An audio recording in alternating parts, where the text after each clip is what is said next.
열왕기하 16장 10절에서 20절까지의 말씀 우리 한 목소리로 함께 봉독하겠습니다. 아하스 왕이 아수르 왕 디글랏 빌레셀을 만나러 다메섹에 갔다가 거기 있는 제단을 보고 아하스 왕이 그 제단의 모든 구조와 제도의 양식을 그려 제사장 우리아에게 보냈더니 아하스 왕이 다메섹에 돌아오기 전에 제사장 우리아가 아하스 왕이 다메섹에서 보낸 대로 모두 행하여 제사장 우리아가 제단을 만든지라. 왕이 다메섹에서 돌아와 제단을 보고 제단 앞에 나아가 그 위에 제사를 드리되 자기의 번제물과 소제물을 불사르고 또 전제물을 붓고 수은제 짐승의 피를 제단에 뿌리고 또 여호와의 앞 곧 성전 앞에 있는 놋제단을 새 제단과 여호와의 성전 사이에서 옮겨다가 그 제단 북쪽을 그곳에 두니라. 아하스 왕이 제사장 우리아에게 명령하여 이르되 아침 번제물과 저녁 소제물과 왕의 번제물과 그 소제물과 모든 국민의 번제물과 그 소제물과 전제물을 다 이 큰 제단 위에 불사르고 또 번제물의 피와 다른 제물의 피를 다 그 위에 뿌리라. 오직 놋제단은 내가 주께 여쭐 일에만 쓰게 하라 하매 제사장 우리아가 아하스 왕의 모든 명령대로 행하였더라. 아하스 왕이 물두멍 받침의 옆판을 떼내고 물두멍을 그 자리에서 옮기고 또 놋 바다를 놋소 위에서 내려다가 돌판 위에 그것을 두며 또 안식일에 쓰기 위하여 성전에 건축한 낭실과 왕이 밖에서 들어가는 낭실을 아수르 왕을 두려워하여 여호와의 성전에 옮겨 세웠더라. 아하스가 행한 그 남은 사적은 유다 왕 역대 지략에 기록되지 아니하였느냐. 아하스가 그의 조상들과 함께 잠에 다윗성에 그 열조와 함께 장사되고 그의 아들 히스기야가 대신하여 왕이 되니라. 아멘. 할렐루야. 하나님의 은혜가 오늘 새벽에 하루의 첫 시간을 주 앞에 드리는 우리 믿음의 가족들에게 함께 하시기를 예수님의 이름으로 축원합니다. 오늘 말씀은 유다의 아하스 왕이 이 성전의 기구들을 바꾼 것에 대한 그런 내용을 담고 있습니다. 아하스가 다메섹에 갑니다. 유다 아하스 왕은 자신이 주군으로 섬겼던 이 아수르 왕이 자신을 괴롭혔던 이 아람을 정복한 것에 대해서 점령한 것을 기뻐하면서 이제 인사하러 아람의 수도 이 다메섹에 간 것이죠. 근데 그곳에서 그가 뭘 받는가 하면은 이 제단을 보았습니다. 굉장히 멋진 제단. 유다의 이 제단을 도입하는 것이 아수르에서 강요한 것으로 생각할 수도 있지만은 오늘 말씀의 내용이나 그가 먼저 제사장에게 그것을 그려서 설명하여 서신을 보낸 것 보면은 이 정황상 아하스가 그 제단이 너무 멋있게 보여서 야 우리도 이렇게 해야 되겠다 하면서 자발적으로 한 것으로 보입니다.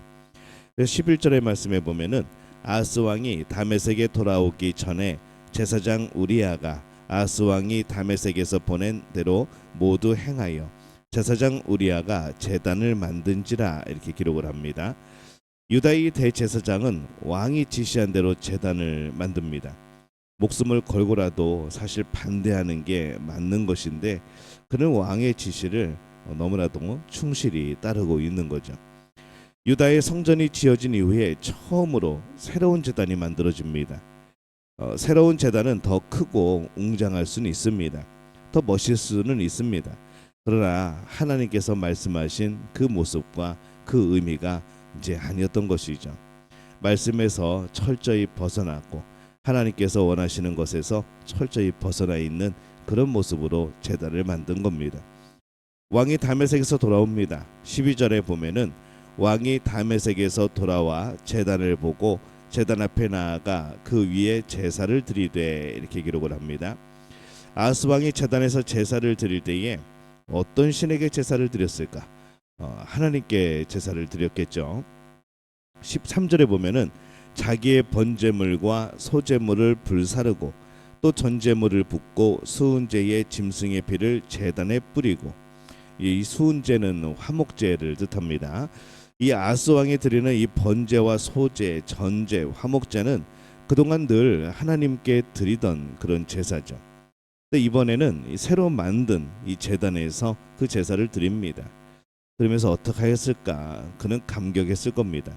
아주 멋있는 아주 현대식의 좋은 제단에서 이 하나님께 제사를 드린다고, 예배를 드린다고 정말 좋아했을 겁니다. 근데 이 하나님께서 그의 제사를, 그 예배를 받아주셨는가?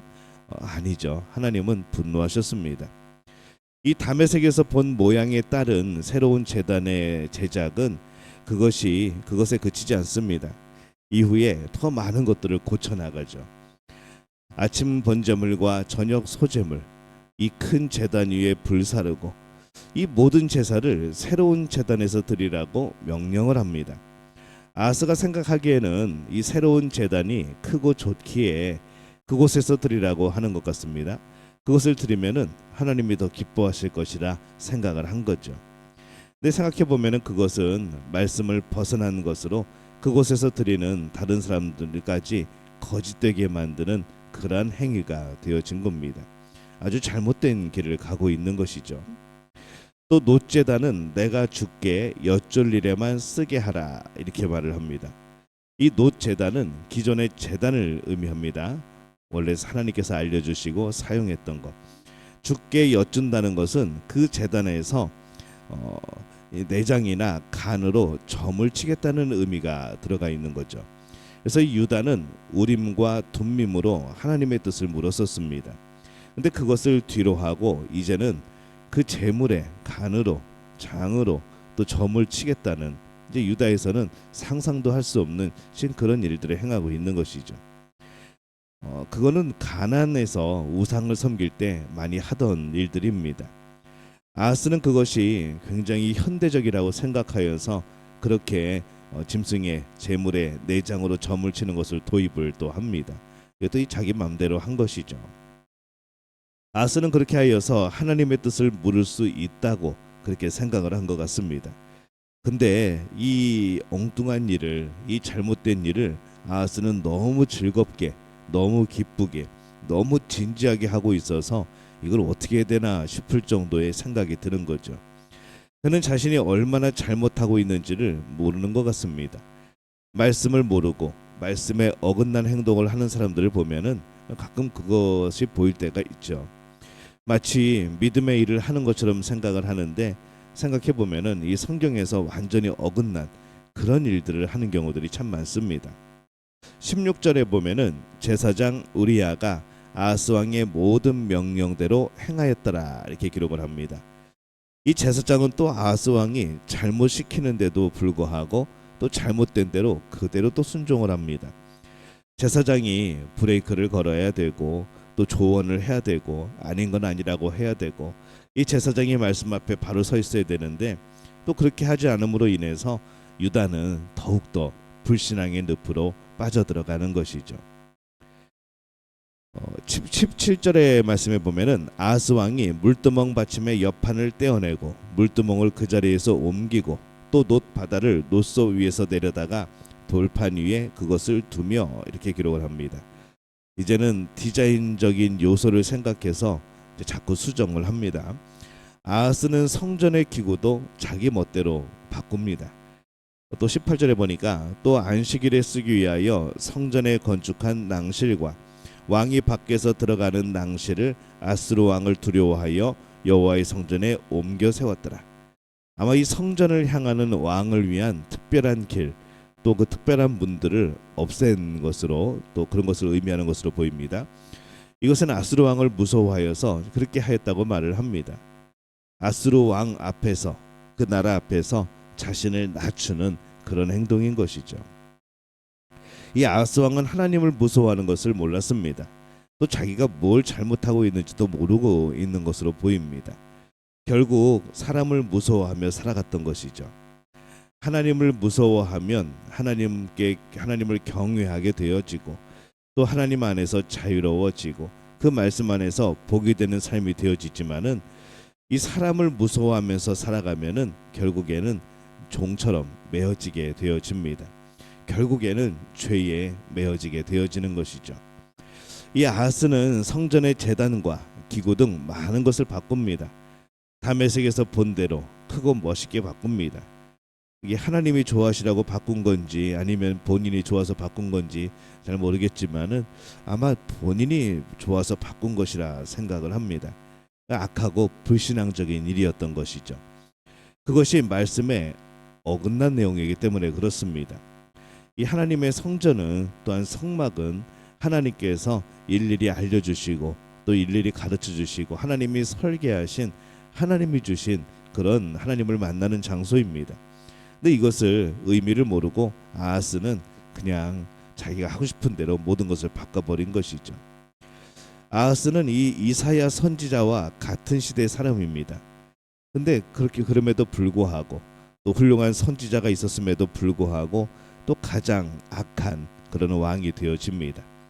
말씀을 모르고 그냥 좋아 보이는 대로 우리 사사기에서 보았던 자기 생각에 자기 소견에 옳은 대로 행했던 그때의 사람들처럼 이 아하스도 그렇게 살았던 것이죠. 우리가 옳은 길을 가기 위해서는 기준이 있어야 됩니다. 자신의 생각이나 감정이 기준이 되면 안 됩니다. 우리의 기준은 철저하게 하나님의 뜻이어야 하고 철저하게 하나님의 말씀이어야 합니다. 그래야 우리가 옳은 길을 갈 수 있는 것이죠. 늘 말씀이 우리의 길에 빛이 되어지고 또 우리가 나아갈 방향과 길이 되어지고 그 하나님의 뜻이 언제나 나의 삶을 복으로 이끄는 그런 말씀이라는 것을 기억하고 그 길을 걸어가는 우리가 되어주시기를 바랍니다. 우리의 한 걸음 한 걸음 때로는 목적지를 벗어날 수도 있고 또 좌우로 치우칠 수도 있고 때로는 멈춰 쓸 수도 있지만은 정말 중요한 것은 우리의 방향입니다. 하나님을 향한 우리의 마음 그리고 하나님을 향한 우리의 그런 중심 우리가 그것으로 살아가게 될 때에 하나님께서 인도하시고 우리가 그 안에서 함께 주님과 인생의 삶을 살아가게 될 줄로 믿습니다. 오늘 그 복을 누리는 우리 믿음의 가족들 되어지시기를 예수님의 이름으로 축원합니다. 기도하겠습니다. 하나님 은혜와 사랑에 감사를 드립니다. 오늘 말씀 통하여서 다시 한번 하나님의 말씀이 우리의 중심에 있고 날마다 하나님의 말씀에 대하여서 우리의 마음이 있어서 항상 그 말씀을 듣고 그 말씀을 지키기 위하여 하나님이 기뻐하시는 일들을 향하여 살아가기를 원하게 되어집니다. 오늘 말씀 속에서 우리가 그것을 또한 배웠사오니 또 하나님께서 함께하사 우리의 삶이 진정으로 하나님께서 원하시는 삶의 방향을 걸어갈 수 있도록 주님 역사하여 주옵소서. 예수님의 이름으로 기도합니다. 아멘.